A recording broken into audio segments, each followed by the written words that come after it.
खुलुमबाय बयनिसिमबो गुफुर बियार चेनेल सायगिरिफोरनिसिम बर' निउज बर' इउटुबार दिनै भाइरेल जादों 24 नि उनाव आरो 24 नि सिगां बे भाइरेल जानाय बिजेपि सरकारनि मोनसे फुटबल खेल बे फुटबल खेलाव ओरैबायदि देरहानो थांगासिनो दं रायजो राजाखौ माखासे उन सिगां साननो हायै माखासे गोसोखौ बायफ्ले होनानै फैबाय थानाय सरकारखौ आरो सालायबावनो थाखाय दिनै गिदिर मोनसे फुटबल खेल होदों। बिनि थाखाय आं दिनै रायजो राजाजों सावरायनो थाखाय बा रायजो राजानि सिगाङाव फोरमायनो थाखाय दिनै आंनि चेनेलावनो भिडिअखौ आं दिनै बानायनो गोनां जाबावलायबाय। गिबियावनो आं दिनै रायजो राजानि खाथियाव आखाइ खबजबनानै निमाहा बियो आंनि बुंनायफ्राव गोरोन्थि जायोबा जाहाथे बर' रायजो राजानि गेजेराव आंखौ निमाहा होयो होननानै आं बयनिसिमबो मिजिंथियो। 24 नि उनाव माखासे रायजोखौ बोखावनानै माखासे रायजो दानायनि थाखाय दिनै बिजेपि सरकारनि साफा सानै दैदेनगिरिफ्रा माखासे फुटबल खेलखौ होनो थाखाय दिनै दैथायहरदों माखासे निउसनि गेजेरजों। बे निउसनि गेजेरजों दैथायहरनायनि सायाव रायजो राजाफ्रा मा बुजिदों आरो मा सानदों बिनि थाखाय आंनि जि गोसोआव माखासे सान्थौ दं आरो आं माखासे नाहरनानै नुहुरनानै बै समनि माखासे थगायबोबाय थानाय समखौ जों माखासे बिजिरनानै नायोब्ला बेखौनो आं दिनै रायजो राजानि सिगाङाव आं फोरमायनाया जाहाथे गोरोन्थिबो जानो हागौ रायजो राजाफ्राबो एसे बिजिरनानै नायनाया मोजां।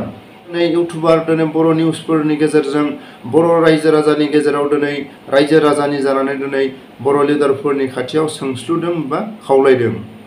मानि थाखाय दिनै बिटिआर एकर्डखौ दिनै हाबदाब एकर्ड खालायनानै उननि समाव दिनै 24 सिम नेनायबा बर' रायजोआबो जानो हागौमोन नामा?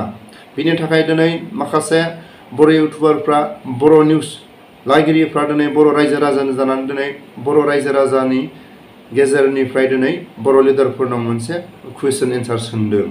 बे कुइसन एन्सार सोंनायनि सायाव आं बेखौनो खावलायो बर' हारिनि खौसे जानो हायै बा खौसे जाफुंसारनो हायैनि माखासे जाहोनखौ आं बेखौनो आंनि बुंनायाव जाहाथे जाजोबाबो जानो हागौ नाथाय आंनि नुनाय आंनि बुजिनाय बै समनिफ्राय मोनदांबोनायाव आं बेखौनो रायजो राजानिसिम मोनसे मेसेज होयो।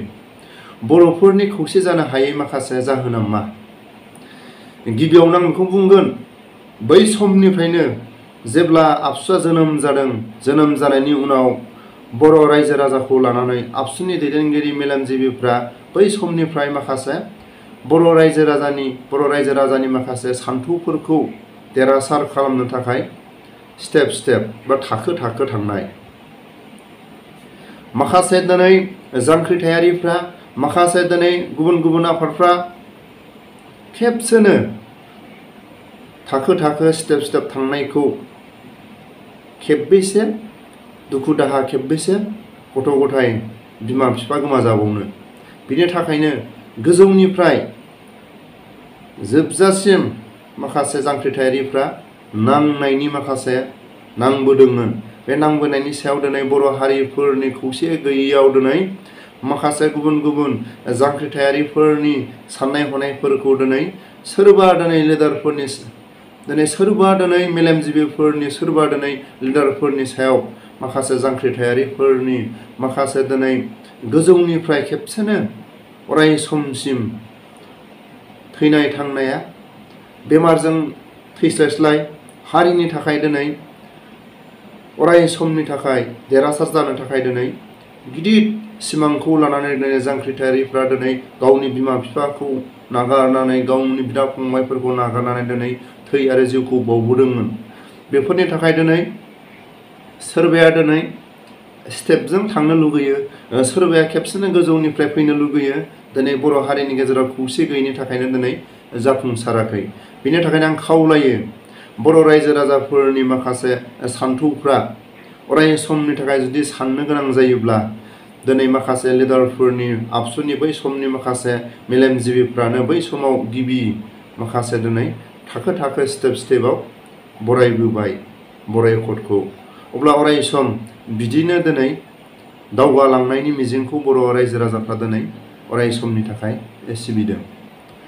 आरो माखासे बर' रायजो राजानि गेजेराव दिनै खेबले गावनि गथ' गथायखौ फोरोंखा राखा दिनै आदा खावनिया दिनै गेदेर गोलाव माखासे खस्थ' हाजिरा मुजिरा मावनानै गावनि गथ'खौ फोरोंदोंमोन।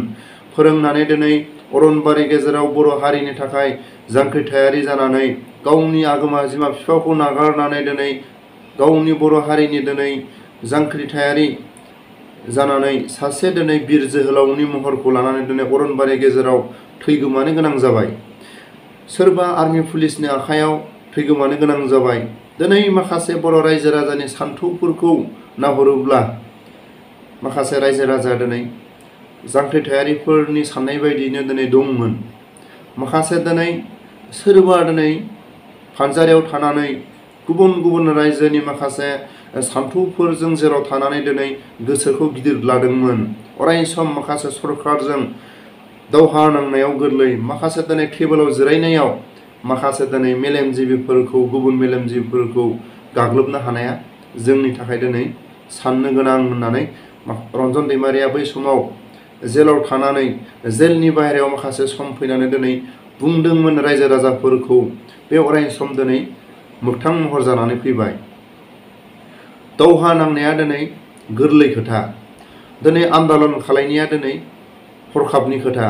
नाथाय दिनै टेबोलाव जिरायनानै गुबुन हारिफोरनि माखासे बुंनाय रावफोरखौ बिसोरनि बुंनायखौ दिनै फिननाय होनो थाखाय बिसोरनि कुइसन एन्सारखौ दिनै फेजेननो थाखाय दिनै बर'फोरनि गेजेराव लिडार गैया होननानै रन्जन दैमारि सारा खुथाब खुथाब बुंबोदोंमोन। बिनि थाखायनो आं खावलायो बर' रायजो राजाया 26नि इलेक्सननि थाखाय दिनै गिदिर फुटबल खेलाव दिनै जायफोर दिनै माखासे राजखान्थिनि लिडारफ्रा दिनै अंख खालायबाय। बे अंख खालायनायाव रायजो राजाफ्रा दिनै सांग्रां जानाया मोजां। बे अंखआनो जाहैबाय इलेक्सननि मोनसे बेफार। बे इलेक्सननि बेफाराव जाहैबाय दिनै जायफोर राजखान्थिनि दिनै दाब दाब जायगाफ्राव गुबुन गुबुन जायगाफ्राव जोंनि बर'फोरनि गेजेरावबो दिनै साखाफारा जाबाय। बिसिबां दिनै दाम दर माखासे मैगं थाइगंनि दाम दरखौ दिनै जागायजेनबाय। बे जागायजेननायनि 26नि इलेक्सननि माखासे फुटबलनि माखासे हायार लाबोनायाव गरसेयाव बेसेबांनि दिनै बाजेट, गरनैयाव बेसेबांनि बाजेट दिनै बेखौ बिजेपि सरकारा बेखेवनानै होबाय। बे बेखेवनानै होनायाव दिनै बर'फोरनि राजखान्थिनि माखासे रां रुफानि दिनै जाय मानसिया दिनै लबि बिथांमोननि थाखाय दिनै मोनसे दाम दर खालायनायनि दिनै सम फैलायबाय। बिनि थाखायनो आं फैबाय थानाय 26नि इलेक्सननि थाखाय रायजो राजाखौ सांग्रां जानो थाखाय दिनै आंनि ससियेल मिडियानि गेजेरजोंनो दिनै आं खावलायहरो। अराय सम दिनै बर' रायजो राजाफोरनि सान्थौखौ दिनै थेर बेथेर आरो खालायनो थाखाय दिनै फैलायबाय।